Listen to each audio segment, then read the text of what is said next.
দম আটকানো, শারীরিক কসরত, এক চুল এদিক ওদিক হলেই শরীরের ভারসাম্য নষ্ট হওয়ার সম্ভাবনা। দর্শকদের মনে শ্বাসরুদ্ধকর অনুভূতির জন্ম দিয়ে দেশের অ্যাক্রোব্যাট শিল্পীরা প্রমাণ দিলেন তারাও পিছিয়ে নেই। গোপালগঞ্জে হয়ে গেল আয়োজন। এখন তো জীবাণুদের থেকে বাঁচালে সারাদিন কে বাঁচাবে? ডেটল বাঁচাবে। ডেটল দেয় জীবাণুর বিরুদ্ধে 12 ঘন্টার সুরক্ষা বলয়। সুরক্ষার বিশ্বাস থাকুক দিনভর।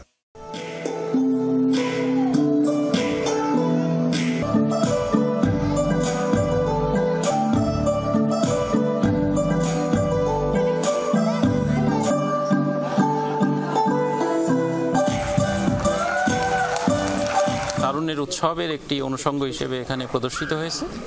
গোপালগঞ্জে যে শিল্পী, কলাকুশলী থেকে শুরু করে এখানকার এন্টারটেইনমেন্টের জন্য এবং সাথে সাথে তরুণ প্রজন্মকে নতুন ভাবনায় দেশকে উন্নত করার প্রত্যয়ে আমাদের এই আয়োজনটি ছিল।